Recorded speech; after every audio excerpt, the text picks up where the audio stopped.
Day 855 of the Ukrainian War Map, also known as the Russo-Ukrainian War. Juzzie here, and today is another update as I take a simplified and down-to-earth approach to some of the most important happenings on the ground in Ukraine. So, starting off, we'll take a look at those Russian losses, as currently Russia sits on more than 540,000 military personnel losses, representing an additional 1,170 in the past day. Then as for hardware losses, 24 tanks, 21 APVs, and a whopping 60 artillery, and 1 aircraft. Then with lots to cover, I'll head right across to the map now, as into Russia, a significant fire broke out in Lyubim, a city high up in Russia's Yaroslavl region, consuming a 5,000 square meter warehouse. At the same time, another fire erupted at a construction market in the Moscow region, compounding the day's fire-related incidents in the country. And although it hasn't yet been determined the cause of these fires, it appears Russia's never-ending string of suspicious fires continues through 2024.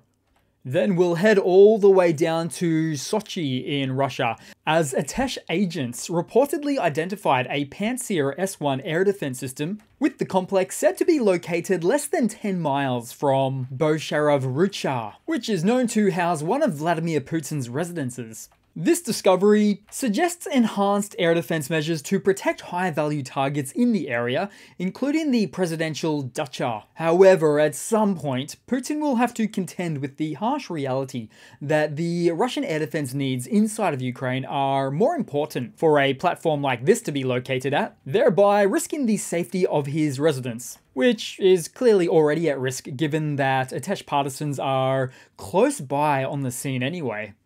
Then we'll head across to the Ukrainian map today, as Ukrainian forces are reportedly advancing along the T2108 road, aka Saborna Street, aka Main Street, inside of Vovchansk, which is a key supply route linking directly to Belgorod in Russia. This strategic push is forcing Russian forces to pull back along the same road, and so the Ukrainian strategy appears to be aimed at concentrating Russian forces along this corridor, potentially creating a vulnerable position for the retreating troops, which is sometimes metaphorically described as shooting fish in a barrel. Then these latest events may likely have something to do with the fact that Russia's 83rd Airborne Brigade, an elite unit of Russia's Airborne Corps, that was formally deployed to Vovchansk in early June. However, even their initial engagements resulted in significant casualties for the Russian paratroopers, where the brigade reportedly also suffered from poor supply conditions and low morale. Then, after 3 weeks of fighting, the entire brigade was withdrawn due to combat ineffectiveness. Then also, and not specifically within Ukraine, as we saw some unusually rare footage of a Ukrainian MiG-29 lobbing a pair of French-supplied AASM extended-range Hammer glide munitions at Russian positions at a country border crossing point on Russia's side in the Belgorod Oblast. Now, this footage came out yesterday and is believed to have occurred even before that, but I missed my chance to show you guys yesterday due to those technical issues, now seemingly resolved. But as for this footage, the Ukrainian Fulcrum flies at low altitude, pitches up, releases the 2 guided hammers, literally tossing them before completing the turn and heading home. Naturally, the jet comes in from low and turns around flying low, all as part of evading detection from enemy radar. Then headed more east, as just east of Sinkivka, Ukrainian forces reversed recent losses and retook strategic positions within a turnaround timeframe of about 48 to 72 hours. And yet, Russia is so close to the Oskil River, so it makes sense that they would also want to consolidate positions all the way up to the river, but it's been constantly shown to be a bridge too far for their forces.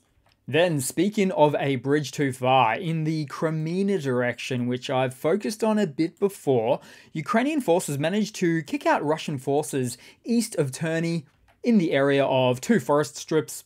The situation is dynamic, but Russian forces haven't managed to advance in 1 to 2 weeks and are facing consequences now.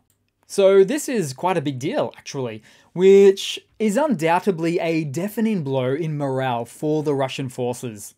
And all in, we're looking at a liberation of about 4.5 square kilometers, for the Ukrainian forces, comprising of the northern and smaller southern segments. Then, also further down to Chasiv Yar, as Ukrainian forces conducted a small counteroffensive, kicking out Russian forces from part of the high-rise buildings in the area of the Eastern Canal microdistrict. And it's certainly not every day we hear about fully fledged Ukrainian counteroffensives in this region, which could signal a significant shift in the times ahead.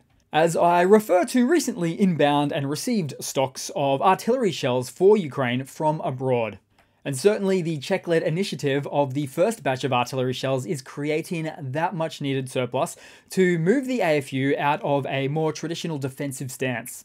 Then, taking a look around in the east, we saw a disengaged and heavily damaged Russian tank, a post-World War II era T-55 tank, seen with its destroyed cope cage on top. Also in the east, Russians attacked Ukrainian positions in the Volodar front this morning. And as said, 3 Russian tanks were destroyed and 2 more were damaged. And this is fairly incredible, given that one does not simply walk into Volodar. It's a literal minefield, with no successes to be found for the Russian forces at this location in quite some time. Then also in eastern Ukraine, a Russian soldier takes a selfie with a Russian Mr. S self-propelled howitzer disassembled by Ukrainian counter-battery fire. Then also we saw some Russian armoured vehicles destroyed, though this may have actually occurred in the Robotyne area in the central south Zaporizhia region instead. Then we move across to the interesting case in the Black Sea, where on June 24, Russian news site Pravda claimed that Russian forces had shot down a US RQ Global Hawk surveillance drone over the Black Sea. This claim quickly spread among pro-Kremlin military bloggers, with some asserting that a Russian MiG-31 fighter had intercepted the drone. However, the veracity of these reports was immediately questioned and fueling a lot of speculation. After that, some Russian bloggers criticized the rush to report unconfirmed victories, citing past instances of false claims. Open source intelligence suggested that a Global Hawk had indeed been operating in the area but had safely returned to its base in Sicily. Then, by Wednesday, the story had evolved. A prominent Russian military blogger clarified that the drone wasn't shot down, but rather forced to change course after a close encounter with a MiG-31. The Kremlin later also stated that it was unable to confirm the report. And not to mention, if an event like this actually had occurred, we'd be hearing a lot more about it from every news source possible. Then looking around on the much wider map, as Poland, Lithuania, Latvia and Estonia jointly called on the European Union to construct a 700-kilometer defense line along their borders with Russia and Belarus. This proposal aims to protect the EU, comprising 27 countries and 450 million people, from potential military threats and other harmful actions from Moscow. The 4 countries emphasised that this project would require financial support from all EU members. EU diplomats have estimated that the cost of building this defence line to be approximately 2.5 billion euros. And so by proposing a collective EU effort, these countries are seeking to bolster their defences and create a unified response to perceived risks from Russia and Belarus. It also works to isolate the countries even further from Western Europe. Then headed across to some news for today, so starting off with technically a Ukrainian hardware update, as we saw the unusual case of a Ukrainian jet-powered drone, which was shared on Russian social media. Now, truly little is known about this drone variant. We don't even know its name, and was possibly the first of its type performing a test run into Russia, where it crashed. Also, being that it had Bravo 1 written on it, this could represent a number of things, including an operational code name, indicating that it's the first reconnaissance or strike mission for the drone. Reports also indicated that it had a 20-kilogram payload, which seems to determine the first strike mission of its kind. It appears to be also a quite stealthy design as well. Then in some more news, reports have emerged of negotiations between the United States, Israel and Ukraine to potentially supply Kyiv with up to 8 Patriot air defense systems from Israel. This development, if realized, could significantly enhance Ukraine's ability to counter Russian airstrikes. The proposed arrangement would involve transferring the Patriot systems from Israel to the US before delivery to Ukraine. Now, Israel announced its plans back in April to retire its 8 30-year-old Patriot batteries, replacing them with more advanced systems of their own designs. And as of now, Ukraine currently operates at least 3 Patriot systems provided by the US, Netherlands, and Germany. So the addition of 8 more systems would substantially strengthen Ukraine's air defenses, potentially doing quite well to protect major cities and other key military positions. The deal, estimated to cost around 2.5 billion euros, is not yet finalized and faces potential obstacles as Israel has previously been cautious about taking sides in the Russia-Ukraine conflict due to its strategic interests in Syria. However, we may likely see these purchased from a third party, for instance, or several third parties in total, which would then inevitably be sent to Ukraine. And as for the total potential figure here at 8, it's just a truly staggering figure for these highly sought after systems by Ukraine. Then, as for some recent news floating around, Kim Jong-un may assist Vladimir Putin by sending North Korean army engineering units to the war in Ukraine. North Korea's Central Military Commission announced that a North Korean army engineering unit will be deployed to occupied Donetsk as early as next month, forming part of a military alliance between North Korea and Russia.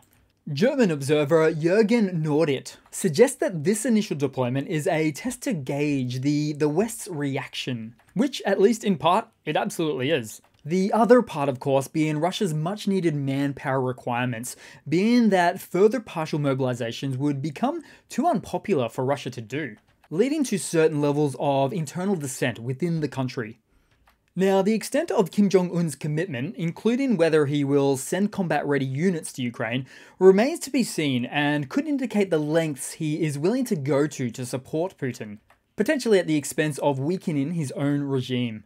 And so there's a lot of angles to this. First of all, North Korean troops for the first time experience the world beyond their borders, so one has to prepare themselves for a potential wave of defections as they go AWOL in Europe. Second of all, an action like this seems to open up France to being able to send some of their engineers, which is something that French President Macron has been hinting about for a number of months now. Then, last but not least, the genuinely bona fide military powerhouse that is South Korea would start to take a no-holds-barred approach to unleashing their military industrial capacity support for Ukraine.